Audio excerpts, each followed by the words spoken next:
wrapping up our day here in Ventnor. We're on Sacramento Avenue, and join with me is one of Ventnor's Beach Patrol's own, Mike Keough. Mike, thanks for hanging out with me tonight. No problem. Thanks for having me, Joe. So we had a beautiful day today. We had no rain. The sun was shining. Temperatures were warm on the beach.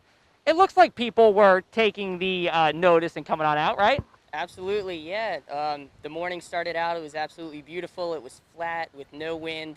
As the day started to progress, the wind picked up, but that didn't keep people from coming down.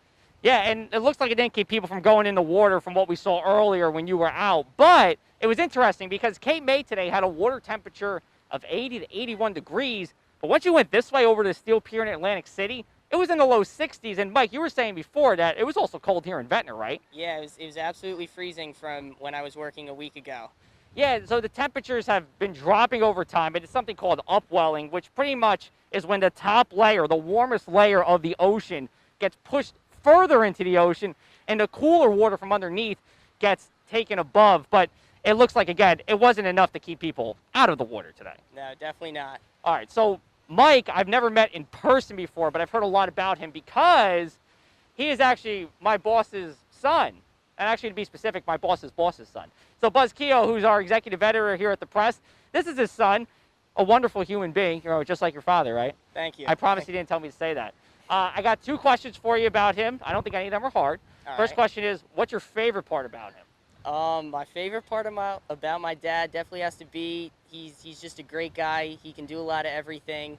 He's taught me a lot, from English papers to how to play sports to how to fix stuff around the house. He's kind of just a great guy and great role model. All right, now here's the other question. What's something that he wouldn't ever tell me, but is actually the case with him? Does he have like a little hidden secret that maybe he's not telling us? Hidden secret about you? No, about him. About I don't know. What does he say about me?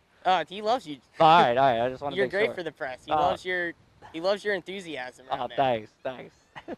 Anything super secret about your dad that he hasn't been telling us all this time? No, I think he's pretty open. I would agree. I think he is pretty out in the open. You know, I think he's his door's always open, so I could talk to him whenever he wants. Yeah. So that's a plus. Hey, Mike, thanks so much for joining us. We're going to transition over to our forecast, and if you like the beach, we got a couple more beach days coming up. Absolutely. Thanks, Joe.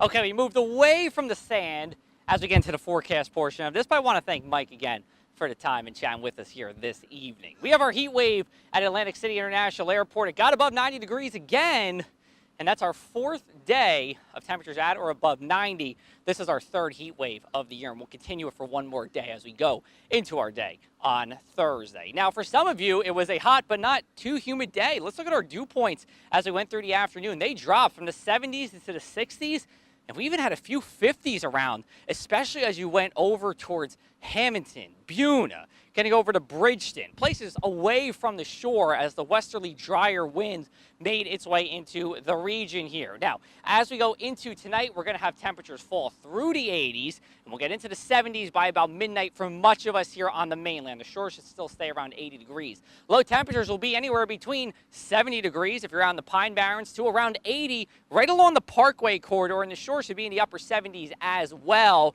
We did break a record maximum low temperature on Tuesday at Atlantic City International Airport, as well as Atlantic City Marina.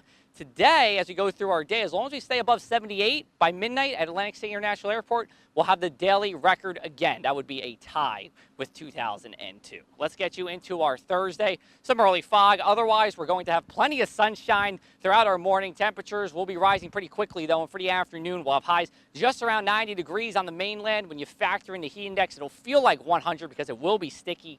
Now, our daytime is dry, but as we go into the evening hours, we are going to see showers and storms develop between 8 to 10 p.m. The wettest part of the night should be after midnight until about 9 a.m. on Friday, where we can see areas of roadway flooding. The good news is I don't see any severe weather with this, again, outside of that areas of roadway flooding. Then as we go into our Friday, we're going to be dry from about 9 a.m. till about 2 p.m., and then these scattered showers and storms flare up again. Pretty similar to how last Friday ended up. Now, temperatures, they're going to be lower. They're going to be below 90 degrees. We'll be in the mid to upper 80s for much of us here in South Jersey. And then as we go into Saturday, we're going to keep those temperatures, but we're going to drop the dew points. Dew points should be in the 60s, so a very comfortable day for the beach or a cookout or doing outdoor work on Saturday. As we go into Sunday, we're going to see these afternoon showers and storms Temperatures will still be in the mid to upper 80s, though. Before we wrap up, let's take a look at the tropics. We have potential tropical cyclone 9.